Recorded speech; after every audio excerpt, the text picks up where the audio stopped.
Okay, thank you everyone for coming today to join us. Before we get started with an introduction to our speaker, I just want to start with a land acknowledgement. I'd like to acknowledge that Western University is located on the traditional lands of the Anishinaabeg, Haudenosaunee, Lenape, and Chinonton nations, on lands connected with the London Township and Sombra Treaties of 1796 and the Dish with One Spoon Covenant Wampum. This land continues to be home to diverse Indigenous peoples, First Nations, Métis, and Inuit, whom we recognize as contemporary stewards of the land and vital contributors to our society. So please join me in a short moment of reflection just to acknowledge the harms and mistakes of the past and to consider how we can each in our own way try to move forward in a spirit of reconciliation and collaboration.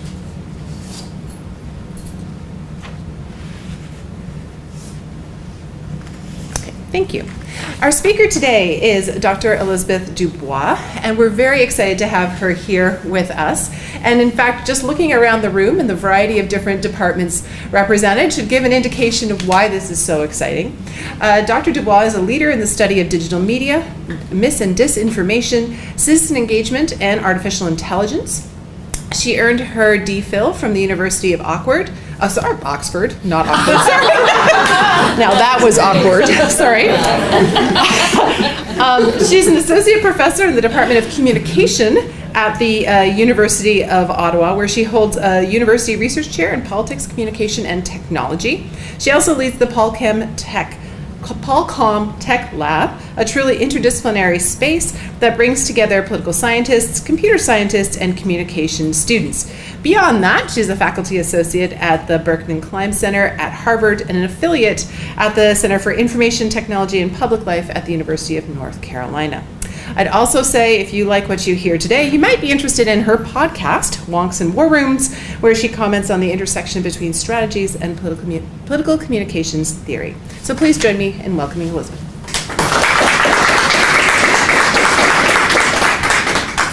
Thank you so much. I am really excited to be here. And I'm going to talk today about online influencers, elections, disinformation, and some of the other potential problematic uses of influencers in election campaigns.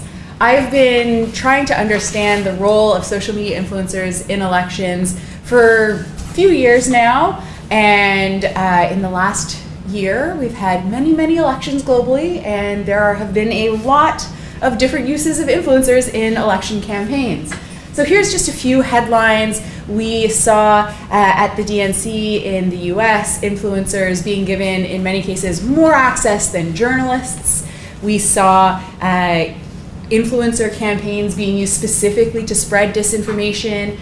This has happened in the US, it has happened in India, in Philippines, in many other places. The studies just aren't out yet. And we've seen elections where influencers from very small to very large influencers with big followings being hired to spread false information or to artificially promote a particular candidate over another, or to try and falsely change claims that are in the public narrative. And these are all potentially useful but also potentially harmful ways that influencers are becoming integral to election campaigns and to the way modern political communication works.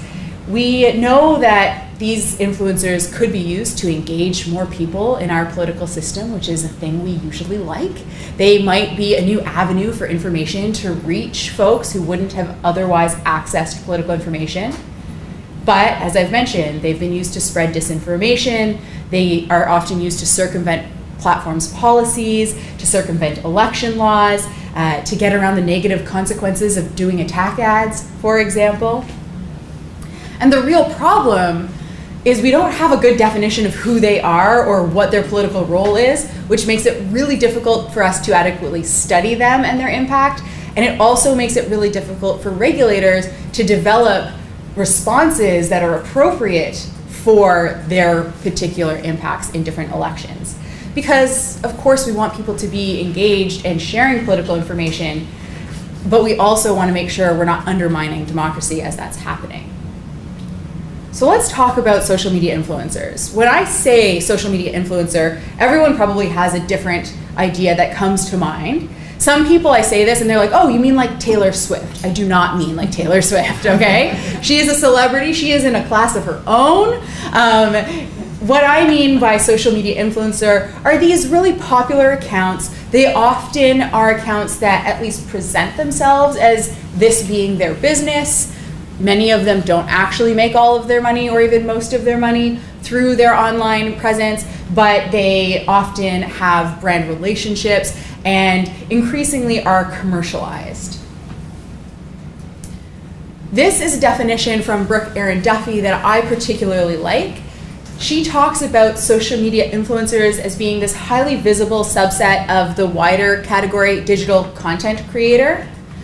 Other people say that social media influencer and content creator are synonymous terms. There's a lot of debate. For our purposes, what's useful here is actually these lower bullet points, where she talks about these influencer accounts having a substantial following, although the definition of substantial is up for debate, having a distinctive brand persona, so selling themselves as a lifestyle blogger or a fitness guru or a political pundit kind of thing.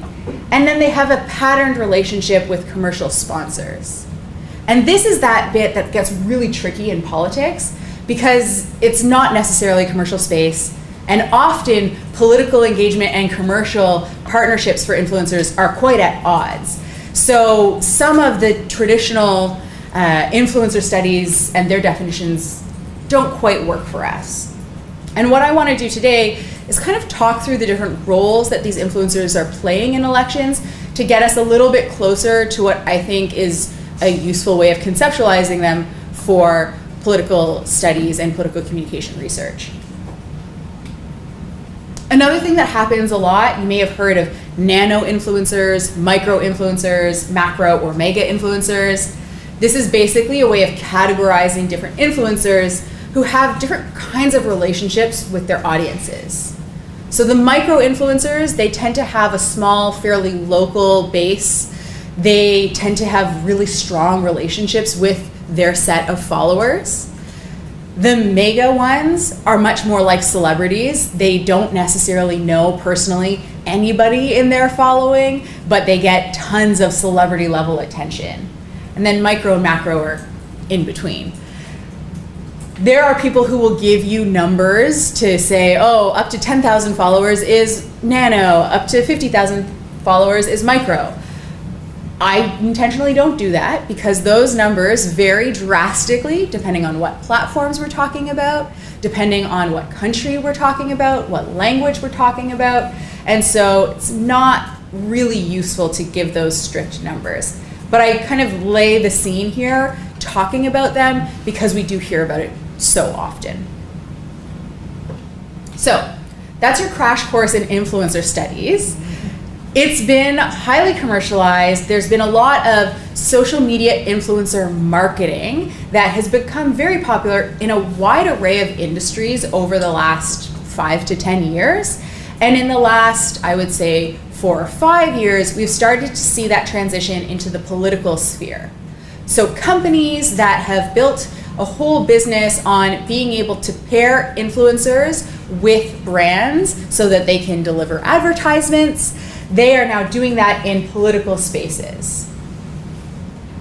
At the same time, the major platforms, they all have these formal relationships with particular influencer accounts, and they even pull their influencers in when they're going to lobby on Capitol Hill or when they are trying to have an impact on the US election, as we saw with influencers at the DNC.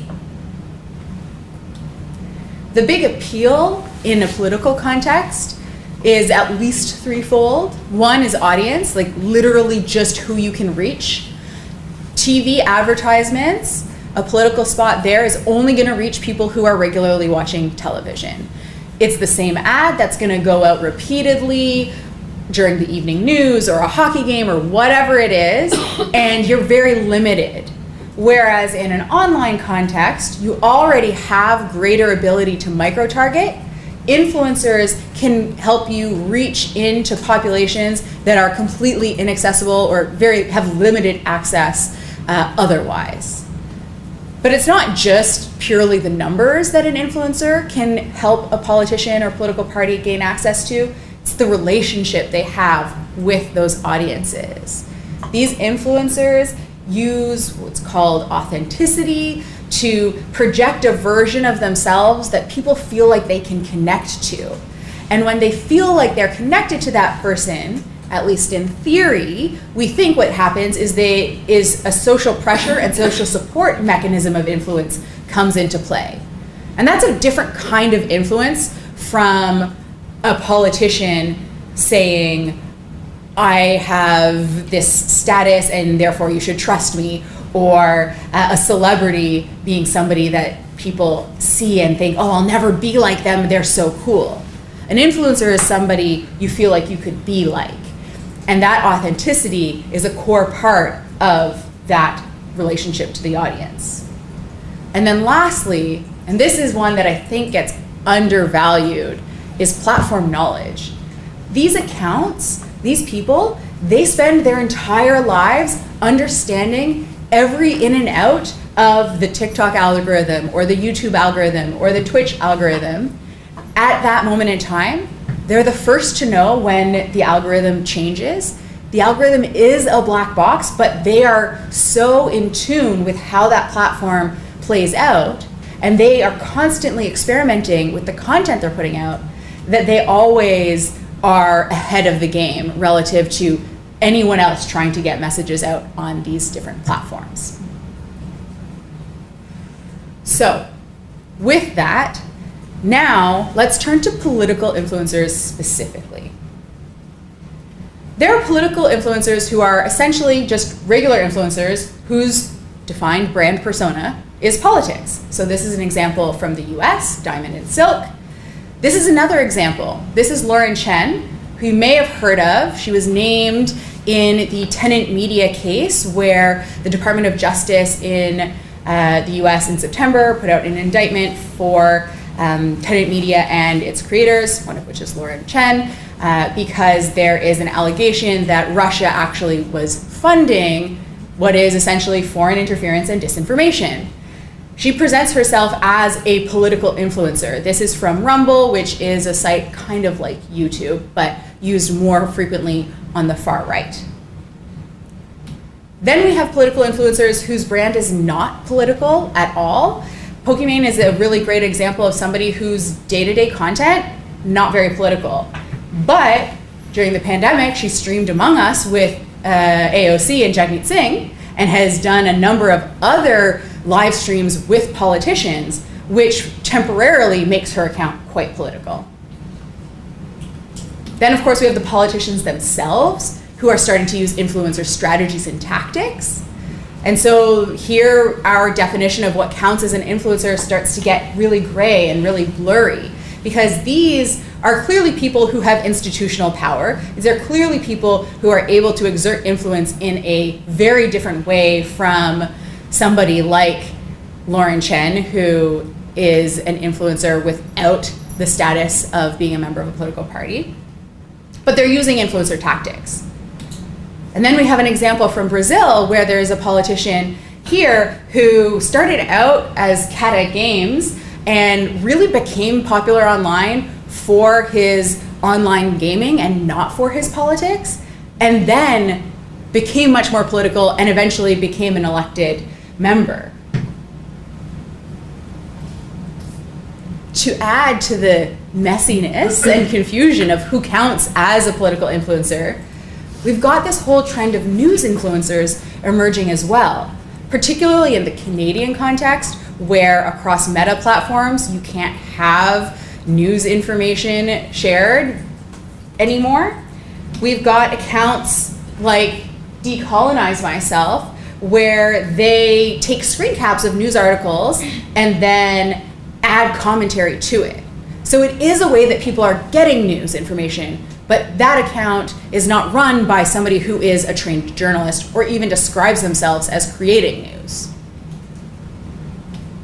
Then we have people like Dylan Page, who is the self-proclaimed news daddy of TikTok, who is also screen capping things, commenting on current affairs, but is not a trained journalist. And then we've got This Explained, which is a woman who often does kind of like a news stance in front of a green screen with news content on it, but explicitly in her bio says, we're not news, we're context. And then we have actual trained journalists who have gone freelance and have become TikTokers and Instagrammers as their main way of getting information out to the wider public. So what I'm trying to do with all of these examples is really showcase how broad and varied political influencer actually is, and how broad and varied the electoral impacts we should expect are. Because right now, the main way we think about influencers when it comes to election laws, for example, is as advertisers.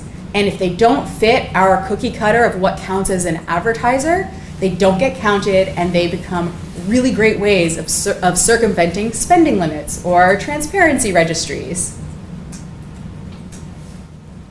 One of the ways where we can see the problems here is in the very kind of mixed impacts these influencers can have. So here's an example from the States during the primaries. This is an account of somebody who's a nail artist. She is never really particularly political. That's not her jam. What her jam is really, really cool nails. But during the primaries, she contributed to a Get Out the Vote campaign.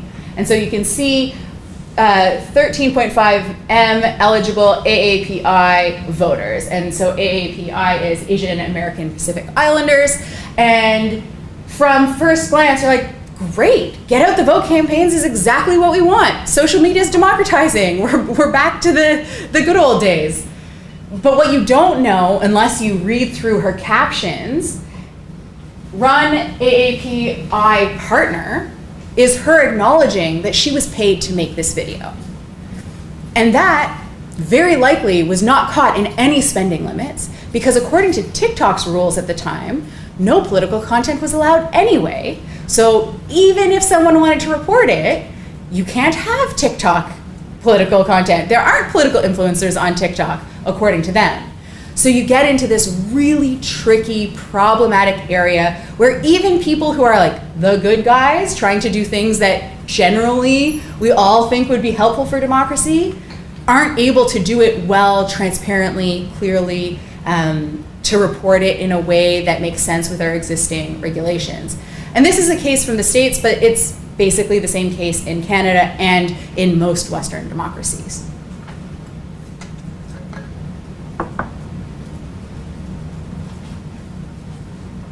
All of this is then exacerbated when we're talking about the problematic uses of influencers. So I'm going to talk about 4 today. They all kind of started out with this interest I have in mis and disinformation online, but over the last few years, it's become really clear that a focus on mis and disinformation just doesn't cut it. You don't get a broad enough view of the potential ways that these nefarious actors are making use of the tools. You need to kind of go beyond just disinfo. So I'll talk about these 4 examples: disinfo, foreign interference, shadow campaigning, and evading election laws. Disinformation and distorting information is something that we know is happening as part of influencer for hire campaigns all around the world. So campaigns are able to hire influencer networks, which are already kind of like a step removed from the campaign itself. And sometimes it's not the main political parties that are the campaign runners or the people paying for this. It's somebody who is not at all connected, but we all know is in some way connected to one party or another. And these are able to make use of existing networks of influencers. So people have created these influencer accounts, spent time to build up their audiences, and then during an election campaign, start spreading disinformation. And these accounts then get turned over and used for another election in another country later on, right? The idea is to distort the information available in an online space, to make it seem like one idea or candidate is really, really popular while others are really hated, to try and mar people and create a sense that they can't be trusted or there's something shady going on with them. Nigeria is the case where we've had kind of the most academic research come out so far. And in this case, there was a disinfo campaign specifically meant to try and falsify corruption allegations. So it was to try and argue that somebody else was corrupt and that somebody who was corrupt was not in fact corrupt. Then we have foreign interference. So I also already mentioned that tenant media case. What's interesting here is we see very clearly that a foreign actor is trying to make use of an information ecosystem that is gray and murky very intentionally, because that makes it harder to be sure it is in fact foreign interference. One of the main responses that a few of the people from tenant media had was, well, Russia only paid me to say what I was going to say anyway. And so when you have people, in this case American citizens, talking about an American election, which they are welcome to do in their online spaces, saying this is what I wanted to say no matter what, Russia just happened to pay my bosses, it's not my job, it's not foreign interference, then it starts to look really tricky, right? It's hard to know. It's even more challenging when you think about the way these influencer networks work.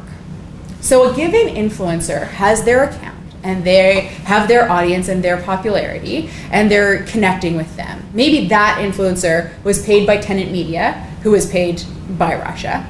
And then that influencer sparks another round of influencers to all make reaction videos. And then all those reaction videos get watched by a whole bunch of new folks. And then there are reaction videos to the reaction videos. And now the information that was only paid for the one time at the beginning has actually reached quite widely. And so now you have a whole bunch of folks who may or may not be part of a foreign interference campaign, may or may not be knowingly part of a foreign interference campaign. And it's really hard to know where the line is from what you're allowed to just comment on versus when you're actually perpetuating the propaganda message or the disinfo message.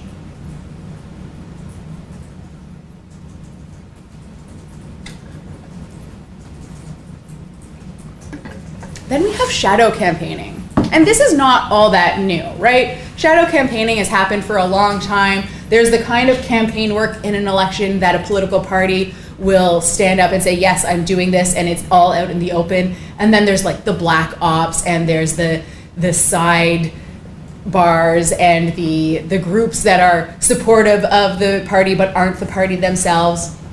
And there's always some things that happen not in the light.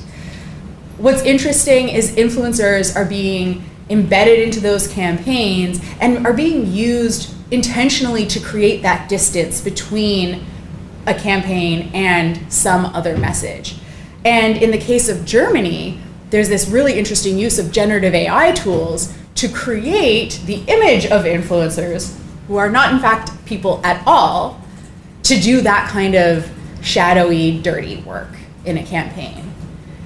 So that gets even more tricky, because how do you figure out what is and what isn't generative AI? Not the most straightforward thing. And it's also tricky because you start to have an environment where nobody really knows what or who to trust anymore. We can all be aware that deepfake exist. We can all be told that an influencer could be using generative AI content. But at the end of the day, we all have limited time and energy. And so even if you've got top-notch media literacy, you might still be consuming this information without realizing it, or deciding it's not worth your time and energy to do all of the extra layers of work you would need to know exactly where it came from and who paid for it and why.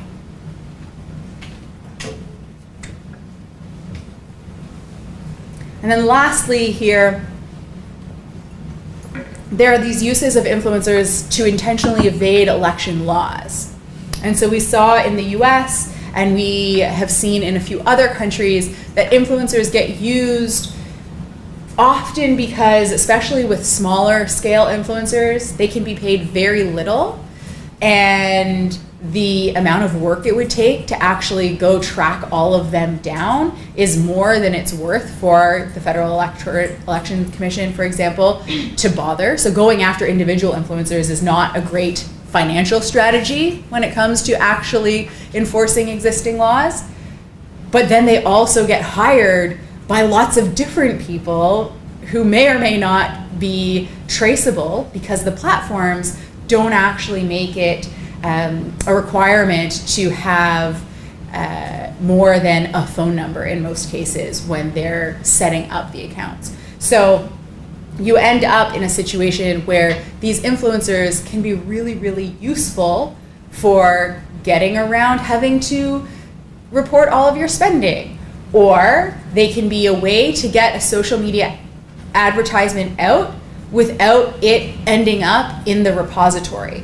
So you may know that over the past few elections, there's been these repositories of ads, the ad library, for example, on Facebook, or Meta, I should say, which includes Facebook and Instagram ads. It only includes native advertisements, so things that have been posted to the platforms directly. When it's posted on the platform by someone else, like an influencer, it doesn't get included. So all of those transparency measures are kind of out the window. So, what do we do about it? And this is where the work that me and my lab have been doing starts to come into play. I've just spent a lot of time on like literature review and context. This is where we are trying to make an argument that we should be focusing on the political roles that these influencers are playing, not focusing simply on their advertiser type role, but thinking about the various ways they're engaging in a campaign. And that's actually going to help us better create regulatory responses, better create media literacy responses and other education options, better report on through journalistic investigation what's happening, and hopefully lead to a healthier information environment. Here are 6 of many roles that influencers can play, but in our initial studies, these are the 6 that kind of have emerged as maybe most relevant at this particular point in time. So I'm going to go by one and talk through an example for each. First is the celebrity endorser. Celebrity endorsements have been really common in politics for a very long time, right? This is not new. The thing that's new about it is we have people who have gained their fame online becoming sometimes celebrity level status. So this is one example from Brazil here, where somebody who was a very popular social media influencer, Jake Paul, endorsed Donald Trump. That is the US example. We have over on the far left is Nito, who is one of Brazil's largest influencers, publicly endorsing and declaring his vote for Lula in 2022. So these 2 examples both show, there's media coverage of when these influencers bother to endorse or say who they're voting for. And usually we think of celebrity endorsements as like free media and free attention. It's not typically paid for, so you wouldn't have that information coming through spending reports, for example, but absolutely can have impacts on people's votes. Then we have the advertising scheme, right? And so that's where the message is actually being paid for. So there's a question of like, okay, how do you know if it's a celebrity endorsement action versus an advertiser action? And how do we measure that? And how do we differentiate between those? Then we also need to think about, okay, if these are going to be really important political advertisers, we need a much better way of defining who counts as an advertiser and what counts as an advertisement and what needs to show up in an ad library, because the systems we have right now just don't cut it. Then there are the journalists, and I've already talked about these examples here. The point I want to make at this stage, though, is journalists are treated differently, and the communications they make online are treated differently from advertisers' communication during an election campaign. And both of those are treated differently from members of the general public communication online. And journalists, members of the general public, and advertisers, they can all make a TikTok video that looks the same at face value. But we have to treat that content differently depending on who it came from, according to Canadian election law. And so this creates a real problem. Defining who counts as a journalist has never been super straightforward. It's been trickier and trickier as citizen journalism has emerged over the last 20 years. But it's getting even more challenging in a context where we know that people are increasingly preferring to get their news content from influencer accounts, from people who are sharing their opinions and their ideas. The preference for the more traditional neutral journalism is not as strong as it once was. And so that means who people think is a journalist and how we legally think of a journalist are sometimes at odds, in addition to it just being hard to find them. Then we have the idea of influencers as data brokers. So from a privacy and data protection perspective, this is an area that is deeply understudied for influencers in election campaigns. We know that political parties are already not subject to particularly stringent privacy regulations. We know that political parties can already share a lot of data and collect a lot of data without us as citizens having any say in that. Influencers often should be thought of as like businesses of one or a few, but they don't necessarily think of themselves that way. So even if privacy regulations that apply to corporations and to other commercial entities should apply, doesn't mean that's what's happening. We know that these influencers have a lot of personal data and information about their audiences. They build their whole brand around who those people are, which makes them this really rich data source. And if that data source can be transferred into a politician's or a political party's data source and set, then it's like kind of free reign. And that is kind of scary to think about. Then we've got campaign volunteers, right? Door knocking has been a thing for a very long time, particularly during the pandemic. Some focus on relational campaigning started to kind of jump up, where people were saying, okay, we can't do our door knocking, let's do virtual door knocking. Let's get all of our volunteers to send a text message or post on Facebook or make a TikTok telling people to go vote, asking them who they're going to vote for, whatever message you're trying to get out. And that seems reasonable, but what do you do if you as a campaign sent that out to all of your volunteer base and you happen to have somebody in your volunteer base who has 100,000 followers on TikTok, and then they happen to do that for you? Did they just make an in-kind donation, or were they just volunteering their time? And that's a really important distinction when it comes to, again, how our election laws get applied. And lastly, influencers are usually people also who get to have political opinions and get to share political ideas. And sometimes they're going to share those ideas in these public spaces that could look like it is an advertisement, but they've never been paid, they have no relationship to the campaign, it truly is just what they wanted to post anyway. And we don't want to create a system where people are not allowed to engage in their political system, right? We don't want that as our regulatory framework. But distinguishing between them is hard. And so that's why what I think we need to do is start focusing in on the particular roles that influencers are playing at particular moments. This is methodologically challenging, and people don't want this solution because it is tricky.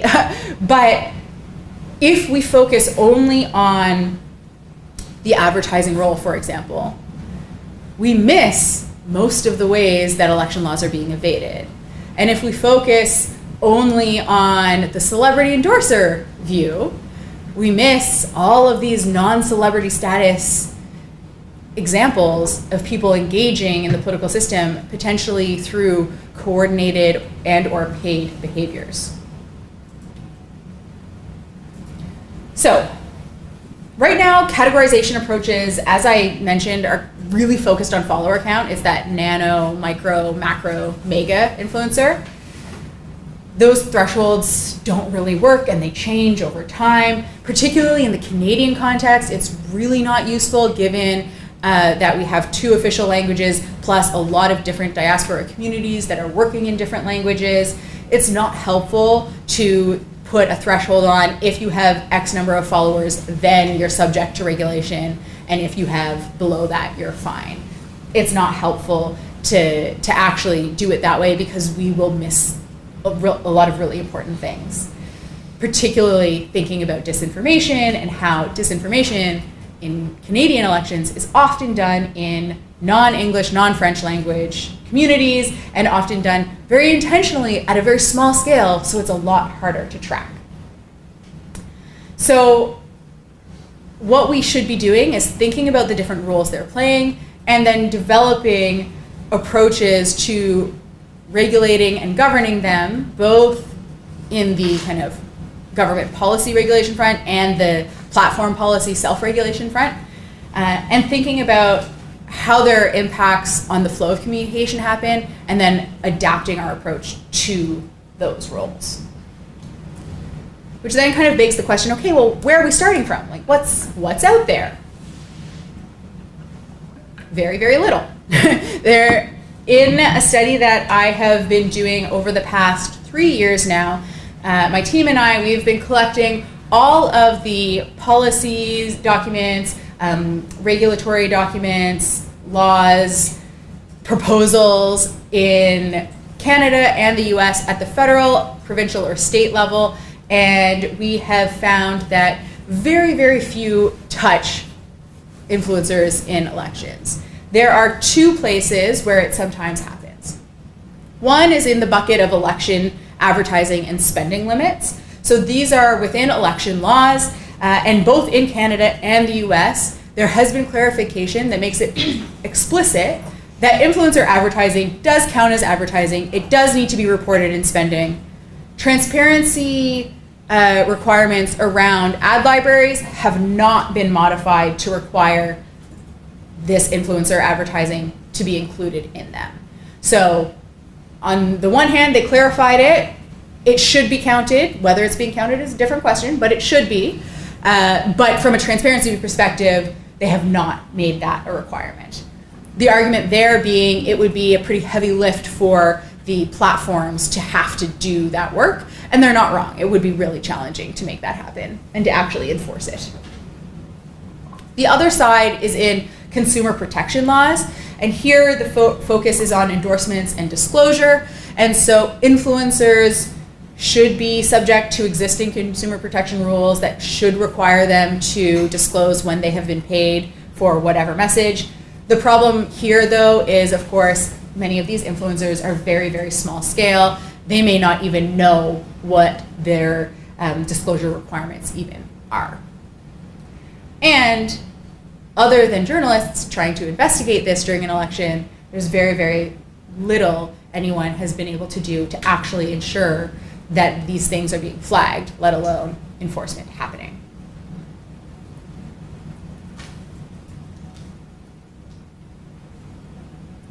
So then we turn to, okay, well, if government hasn't figured it out fully yet, what about social media platforms? And this is from October 2023, Musk deleting a tweet telling people to follow an anti-Semitic account for war updates. Meta saying it's cracking down on violent content following the mass attacks. What actually this meant was we didn't have anybody who spoke Arabic or Hebrew on our trust and safety teams, and so we had to suddenly stand up a team of people who had the linguistic capabilities to deal with this emergent issue, right? So in both cases, we saw that these platforms were not ready for the crisis situation that suddenly cropped up. And that's not the first time there's been a crisis situation. And when we think about elections, we also know that these platforms have been rolling back their election teams, which already were only really functioning in major, often English language democracies. And then, of course, Mark Zuckerberg came out, more free speech, fewer mistakes, back in February of this year. This was shortly after the Trump inauguration, and Zuckerberg has basically said, we are not going to be doing the content moderation we were doing before. We're not going to have the fact checking we had before, which means all of those disinfo campaigns that influencers were already the ones who were able to get around the rules, now they have even more access because there's even fewer rules for them to evade and get around. So then, educators, journalists, wider public, are we ready? No, we're not. We don't really have the media literacy we need yet. I think there's work that we can do, hopefully really quickly, because it seems like the next federal election is very soon. We need to be able to agree on who influencers are, and we need to understand that they play a variety of different roles. We need to not just focus on the advertiser marketing kind of role these influencers are playing, because we miss a much larger picture if we're focusing only on those very specific, in the open, paid versions. Equally, we miss a lot if we focus only on the disinformation campaign versions of influencers. We have to think about the wide variety. I think we also need to spend a little bit of time, and this is kind of more from a journalism studies perspective, thinking about what the ethics of journalism looks like and how that transfers to online spaces, because that's going to help us better get into the question of which accounts should be treated like journalists in an election and which accounts need to be treated like something else in an election. And from a policy perspective, that's a really essential line that we need to figure out how to draw. So, how do we get ready? Again, we need these clear definitions. We also need to be prepared to do things to try and hold accounts, different accounts to account, right? We need to be able to identify the influencers and then say, they are doing a thing that is not okay. And what that looks like, I think, is academics doing studies in real time as we go, journalists doing investigation as we go, ideally platforms stepping up their game and helping make data accessible so that we can actually know which accounts are spreading disinformation, which accounts are in that foreign interference network that it has been established for months and months, if not years, before an actual election is called. And then we need to think about who has the different responsibility around governance here. I've talked a little bit about what the federal level might be able to do. We know that the platforms need to be a part of the solution, and unfortunately that's looking really tricky right now. But thinking about what we want from these platforms and then choosing to use different platforms based on what we want is one way that the public can kind of speak to that wider governance problem. Finally, I will leave you with this. I've got this podcast that was mentioned earlier, Wonks in War Rooms. Last winter, we did a whole season just focused on political influencers. And so if you'd like to learn more or hear more about political influencers and how they're impacting different elections in different places, you can check them out on our website, qualcommtech.com, or wherever you get your podcasts.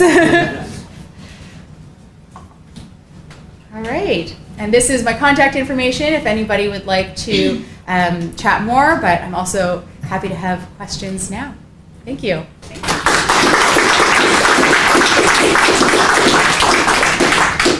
That was great. Thank you so much, Elizabeth. we have about 45 minutes or so for questions and comments. Are you okay with fielding them and just pointing? Yeah, absolutely. Okay. Yeah. Thank you very much. Very interesting. Just a question about the motivations for those influencers. Obviously, money is probably like the main, I suppose, motivation. But what do we know about their ideological, political motivations? Or do they just go with the highest bidder? It doesn't really matter. I mean, do we know anything about that?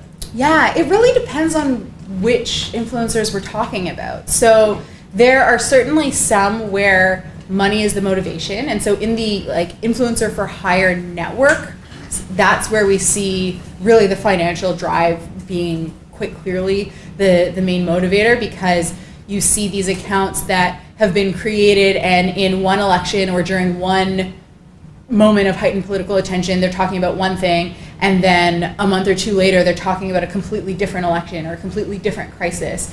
And those are often accounts that are a part of a wider coordinated network. And there's been some really interesting studies done in the Philippines in particular on this. And so we know that motivation being financial is part of it. That said, most of the influencers who went to the DNC, the National Convention for the Democratic Party in the US, for them, financial motivation, or at least directly, is probably less likely. Their access to high-level politicians was a big motivator. Access to other collaborators was a big motivator, which means access to wider audiences, which down the road could increase financial viability for them, but is not the direct, it's not like they wanted to get paid for the message they were going to send out. They wanted to be embedded in a network that had power, and that's why they were there. And then there's also the folks who genuinely believe in the message that they are spreading and are indeed aligned with whatever message they are sending out, right? So there are the folks who are there because they believe that, the Get Out the Vote campaign woman is a really good example. That was a partnership, but she truly believed that getting this Get Out the Vote message was essential. And so that was the motivator there. So it's varied, and I think thinking about the different kinds of influencers, their roles, and what their motivations are helps us better understand what their impacts are in our system. Yeah, no problem. Yeah. Thanks so much, Elizabeth. I really enjoyed your talk. This is actually building off of that question. I'm a methods nerd. Can you tell me more or tell us more about how you're studying this? Yeah, absolutely. So the first stage is the kind of tracking the different elections, laws and regulations around influencers.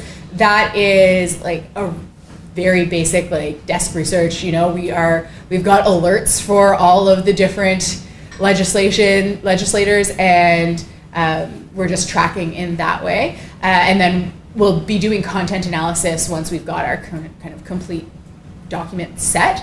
Then during the next federal election, whenever it should be called, we're going to be doing a study trying to understand these rules. What I presented today was a lot of the conceptual work we've been doing. We're now going to be going through and doing deep content analysis on a wide array of different influencers in the next federal election. And so there we've got a bit of a mixed methods approach. We're going to be pulling down, in instances where it's possible, the social media platforms' data about them. So if we can, we're going to scrape all of the videos they've made in the last X number of months. That's difficult, and it's evolving. So we're going to see what happens on the kind of big data side of things. But then we also have a plan to implement a much smaller data approach where we will essentially do a digital ethnography following particular accounts over the course of the RIT period. So I've got a number of students in my lab, and they are all being trained to do digital ethnography in the same way, and they're each going to be assigned a couple of accounts to follow throughout the whole campaign, checking the content they're posting every day, writing field notes about it as we go. So we'll have this really rich qualitative data set. And that is directly in response to the limited data access we have, because most of the platforms have kind of really rolled that back. And then the last part of it is we will try and do some follow-up interviews with folks after the election. Access to folks for interviews is going to be a challenge, but we're hoping we'll be able to gain access to a few. Yeah, my pleasure. Yes. One big issue is undoubtedly whether or not these expenditures are deductible under Canada Revenue Agency rules. So how do you keep track of all that? Yeah. So this is, I mean, if anybody is like a track the money kind of researcher and wants to collaborate, please let me know. Because definitely following those kinds of expenditures and following when there is money that transfers hands is a really interesting way to analyze this, but it's difficult. So yeah, I don't really know how to adequately address that. Well, one thing could be just simply looking up CRA's statement each year. Yeah, but like looking for like once you know this assumes that like the influencers are all filing the appropriate way, which they like. I would be shocked if they all are. And then it also assumes that it would be clear like where the money was going and who it was going to, which is also difficult because what often happens is, a political party might pay a certain set of influencers to send out a certain set of messages. That's actually easier to track because if the political party is doing it in the open, they're going to report it somewhere in their spending. But then it's when the third parties, like Elections Canada calls groups that are active in the election but are not political parties, third parties. If the third parties are doing it but then don't report it properly, or if there are entities that should be third parties but never did the paperwork because they're trying to go under the radar, if they're the ones that paid for it, then like how do you even figure out what counts as election spend? Yeah. Thank you. Yeah? Yeah, so super. I have so many questions, but how have you talked to politicians about this? Sort of like just asking them what is like the party or campaign strategy around, who are they contacting and when are they contacting them, even if it's like in the down low or whatever. But yeah, so I mean, the politicians themselves are, I have found, less informative on this. I've had informal conversations with many like directors of communication or social media managers about this. I haven't done like a formal study. I haven't done a series of interviews like that's gone through ethics and everything like that, although I think it would be fascinating and I would love to. But yeah, in my informal chats, what really emerges is everyone's kind of feeling like it's a bit of the Wild West and nobody, because there aren't really clear rules, there's a willingness to kind of be like, let's see how far we can go, what we can do. I think that's going to change after the next election. I think in the US the US kind of has some other things on their plate right now, but eventually I think that's probably going to start to move, and Canada often kind of follows the US in those sort of movements. So we'll see what happens. But yeah, I think that would be a really fascinating study. I just not had the time to actually do it formally. So just like a quick follow-up, do you have a sense of like how well they know like the environment that they are tapping into? Or is it just sort of like, this person seems to Yeah, it goes both ways. So sometimes the campaign themselves has done their own research. They're like, we know which influencers we need to access to get to these particular communities, and the campaign's using their own data to inform their strategy. Other times it's more like of a blanket approach. and that I think just depends on like where they are in their like overarching campaign strategy. Yeah. This is, and I mean, this is again like my guess. This none of that's peer-reviewed information. That's No, just exciting. from my chats with folks. Yeah. How far can platform regulation Mm-hmm. take us in at least addressing some of these problems? Yeah. Yeah. So I think it would be a relatively uncontroversial, or at least at one time it would have been a relatively uncontroversial thing to say platforms should be forced to create better tracking mechanisms for when like formal advertisement is happening via these influencers on their platforms, right? Like that should be a relatively easy thing to get people to stomach as to why that burden might be put on a company. It is technically a challenging thing for a company like Meta to figure out how to do, but it would be like a reasonable ask from a government.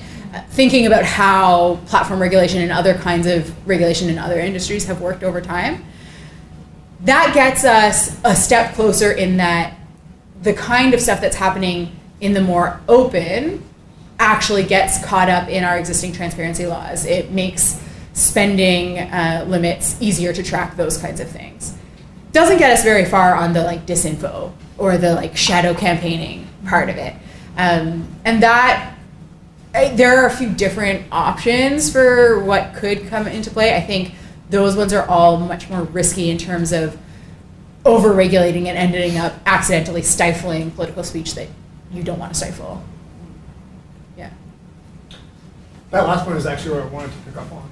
Because, so I've been thinking about this quite a lot recently, from the perspective of, when we think about election interference in this broader sense of like influence and atmospherics and coalescing audiences, setting agendas, assailants and things like that, sort of suggests to me that the thought that started with the security of elections and the integrity of democratic expression leads us away from it. Because by the time you get to like an inflection point of an election, and you're sort of like closing barn doors after horses have bolted. Yeah.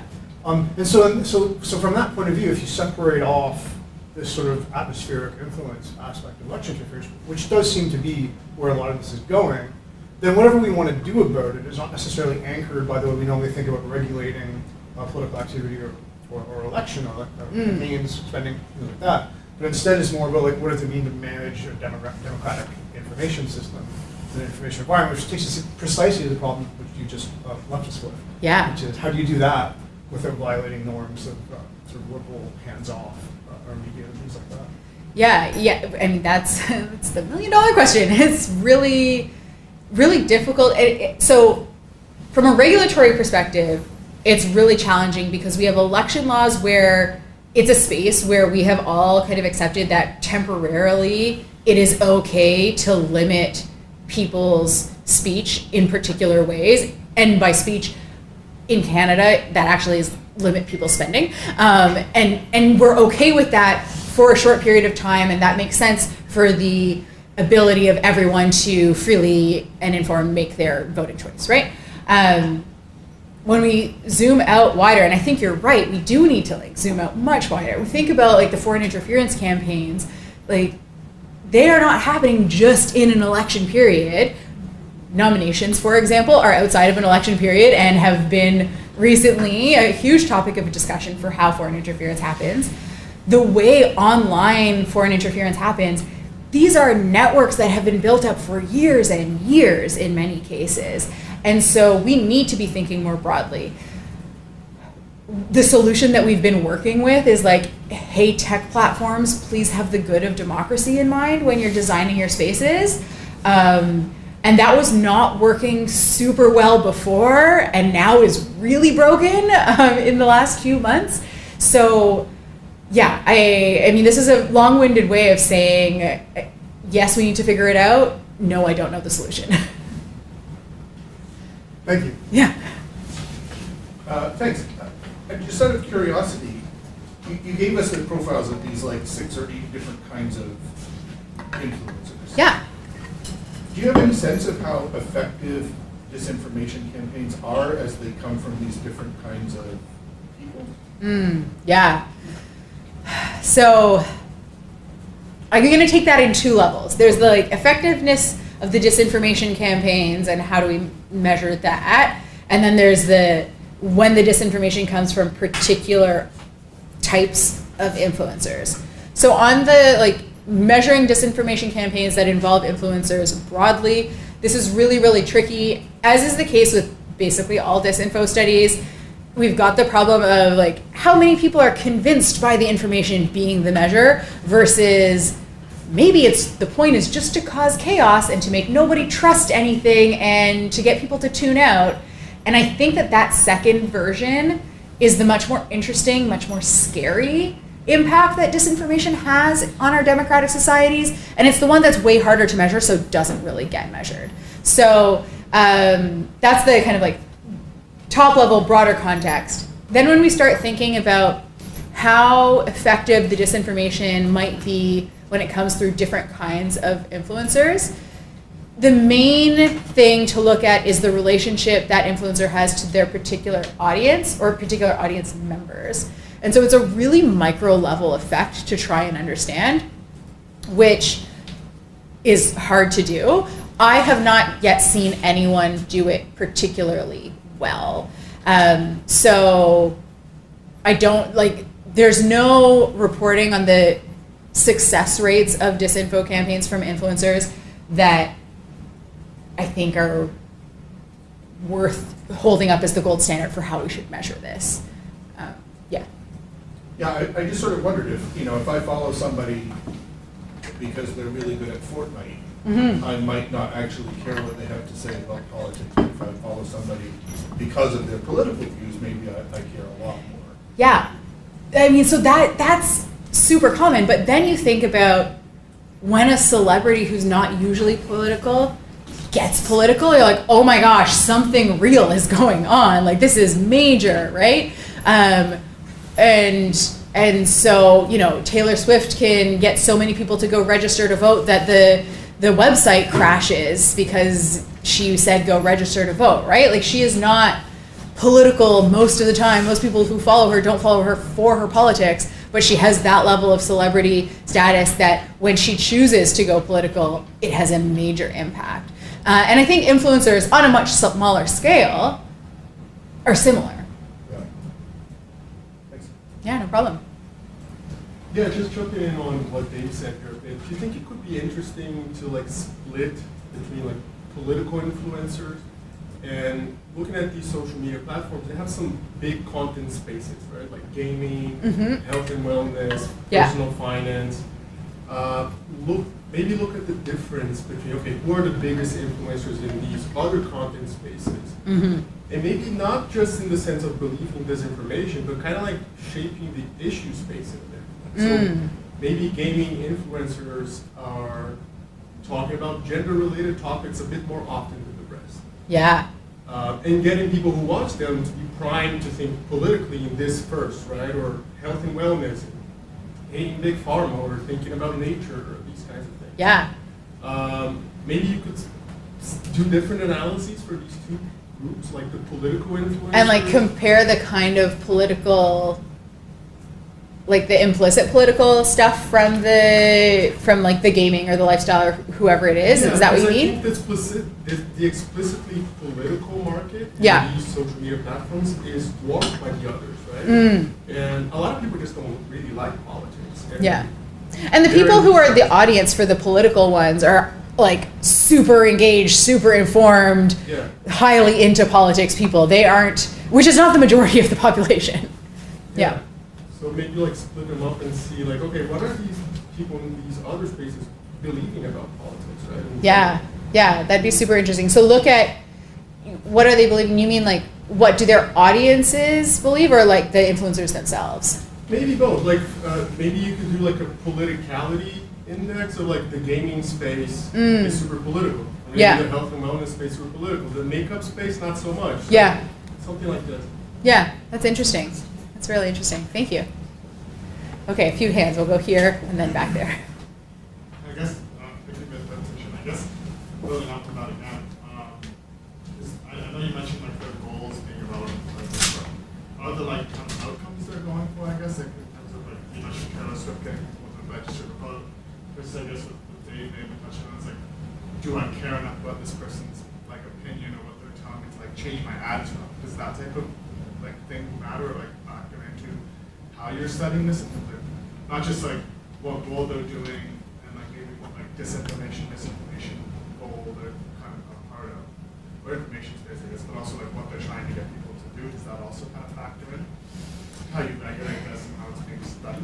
Yeah, so one of the things that's in our plan for our election study that we're gonna run is to look at when there are like calls to action and like if there are clear outcomes that they're aiming for, to try and understand when those calls to action happen, what they look like, when they don't happen, those kinds of things. But what you said also made me think a little bit about like the initial theoretical roots of this work for me. So I started off in my PhD work looking at the idea of opinion leadership from the Katz-Lazarsfeld tradition, like the two-step flow hypothesis, that really relied on this idea of social pressure and social support being a really important mechanism of influence. And one of the things that I am super interested in is if and when and how that personal relationship is important for getting the message out or getting the outcome achieved or that sort of thing. So that's something else that, yeah, I want to look into, and we're trying to figure out how to like measure those things well. So far in the literature, what happens is people just use audience size as a proxy for that. So they say if you have a small audience, you're probably using more social pressure, social support. And if you have a large audience, you're probably not doing those things. And so that's where the interview phase of our research will come in to try and actually talk to people about motivations and about what their relationships to these influencers look like. There are other hands. Yeah, it's here. And actually, I'm really happy you said that because my point was, so my PhD is in journalism studies. I come from a media studies background, and all of these discussions are reminiscent of like the Frankfurt School and the hypodermic needle. Like, do people just believe everything? And then the agenda-setting research that came out about it doesn't tell you what to think, but it tells you what to think about. And then the kind of Stuart Hall active audience's turn and understanding. And so it was just really thinking that if you weren't familiar with these series, although it sounds like you are, that there's a rich history of this kind of scholarship that I think can be really helpful here. And also to say, I hope you have a really big lab because like there's so much research that could and needs to be done on this topic. Yeah, we've got a SHRC application in to hopefully help us grow the lab a little bit, because on this project particularly, because yeah, there's a lot here, and I am hoping to be able to hire a few more students to pull in. But yeah, one thing to kind of build off what you're saying that I think is really interesting, at least in the Polcom literature, they call back to two-step flow hypothesis and opinion leadership, which is one of these indirect effects models, right? It was like, for those of you who maybe don't have the media studies background, the quick overview is, we used to be really afraid that propaganda was just gonna automatically change everyone's mind, and in wartime that was terrifying. And then scholars were like, hey, actually people aren't just automatically going to change their mind just because they saw a piece of propaganda. But you know what could happen if your friends and family all are saying the same thing and telling you should believe a thing, that might make you believe the propaganda more so. And so there's this like indirect effect. These opinion leaders, your friends and family, are super influential for you. But all of these studies of influencers are like, oh, influencers are opinion leaders rather than influencers are news outlets, right? And there's just been this assumption that just because they use this sort of authentic, I'm your friend, we know each other vibe, and that's how they present, that we should conceptually think of them the same way as those intermediaries, rather than actually maybe we should think of them as like a new version of the evening news. Yeah, anyway. Thank you for bringing that up. Yeah.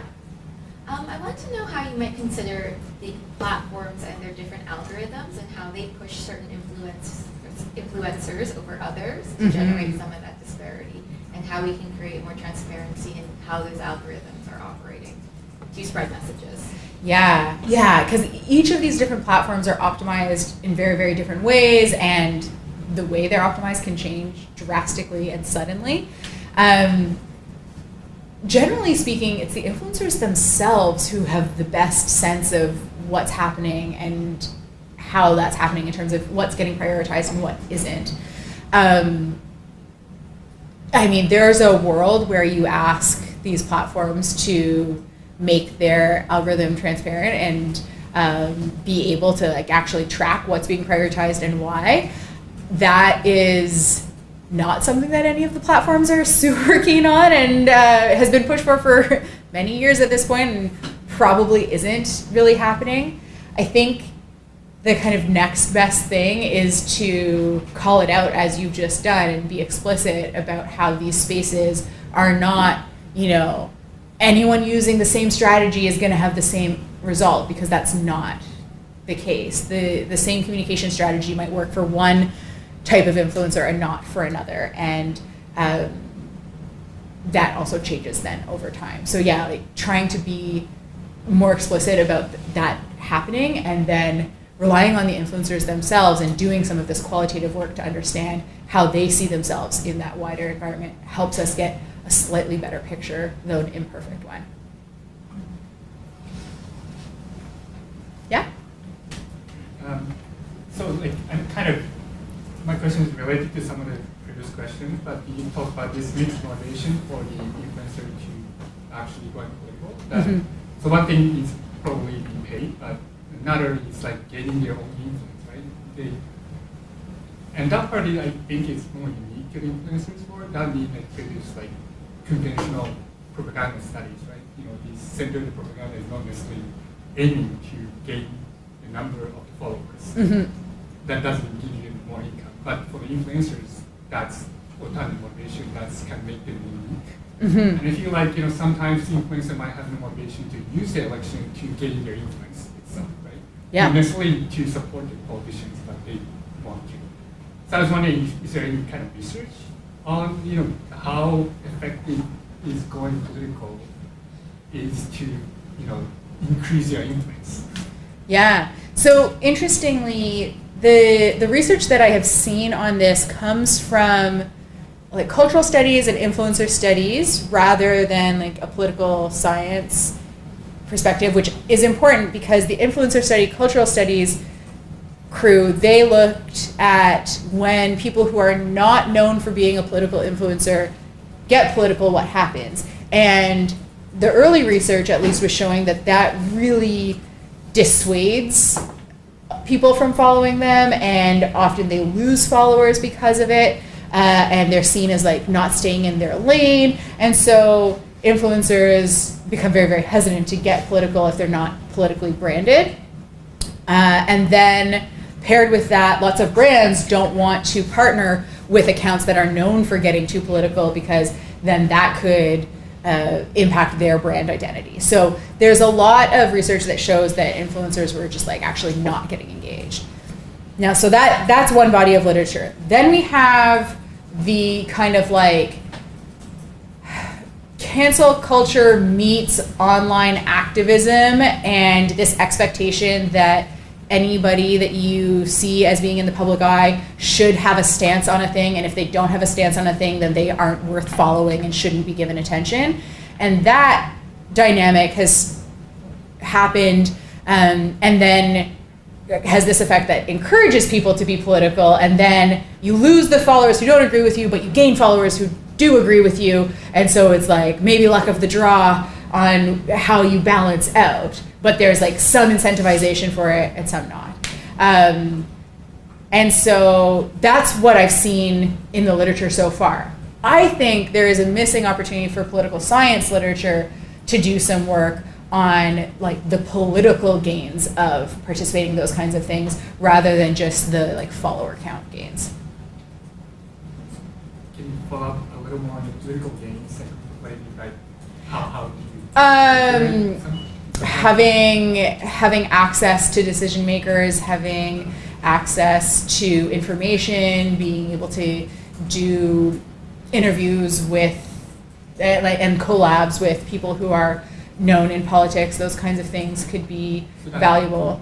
help them to make more kind of content that is more attractive to actually gain followers, or Potentially, yeah. Like, I mean, it so not directly increasing the followers, but indirectly. exactly, like going through, yeah, or creating like a tighter knit community of people. Maybe I don't have as many followers as I once did, but all of my followers now really trust me and really trust each other because we know we're all on the same team.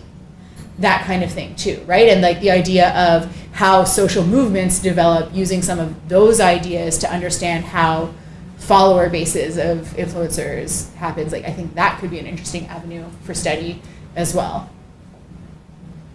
Do you? Yeah. So one opinion, and then I have one idea I wanted to share. So the first opinion question for you is, do you think if Elections Canada tried again to use influencers, so you're probably familiar, right, with what they tried to do in 2019, do you think the increased polarization and proliferation of influencers across the ideological spectrum would allow them to get out the vote campaigns with influencers today without partisan disapproval? Yeah, so I mean, first of all, I don't think Elections Canada is ever touching that again because like it just went so badly for them. But let's imagine that they wanted to. I think in some ways Elections Canada in 2019 was just like unfortunately ahead of the curve, right? Like they were trying to do something that was a little too new, a little too innovative. I think it was also a bit naive to think that they could just like select some influencers and nobody was going to be upset with which influencers they picked. But we've seen in other places influencers are becoming more integrated into get out the vote campaigns. There are nonpartisan initiatives that make use of influencers. It's possible to do.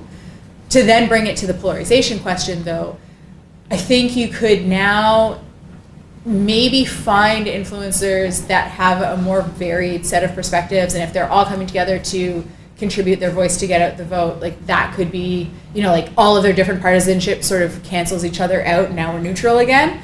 There's a version of that, but it's really, really risky still. And I think that like the history of what happened in 2019 is just gonna make it so that that's not like a viable option for them, unfortunately. Yeah. And the other idea was related to, you said you were going to do an election study. Yeah. So we'll have our own, right? Obviously a very different study.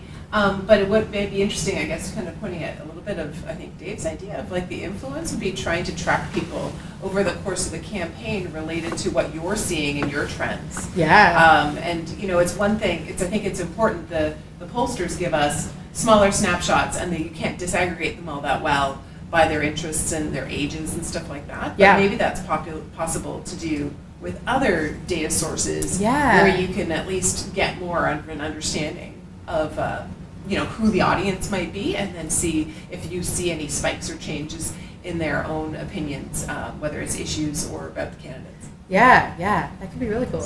Good idea. Thank you. Yeah.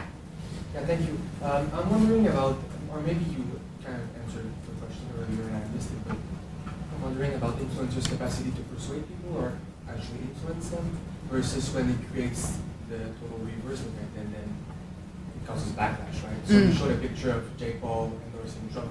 Yeah. Maybe it can convince 1,000 people to vote for Trump, but maybe 10,000 people who hate Jake Paul will just not vote for Trump, right? Yeah. So do you think like politicians need to think twice about hiring influencers to From the perspective of like, could there be this backlash? There's also the question of like, did they maybe say something really problematic in their past, and like by partnering with them, are you then shining a light on them and people are going to go dig up their history and then use that? Yeah, so there's those kinds of risks for sure that can show up. And I haven't seen research on this specifically, but I would be pretty shocked if the campaigns hiring influencers aren't thinking about those kinds of things. And if they're not, they really should be thinking of those kinds of things. Thanks. Yeah. Well, thank you so much for all the questions. Remember your visit? Thank you. Thanks all for coming. It was great. This was really great. Oh, awesome. Yeah, it was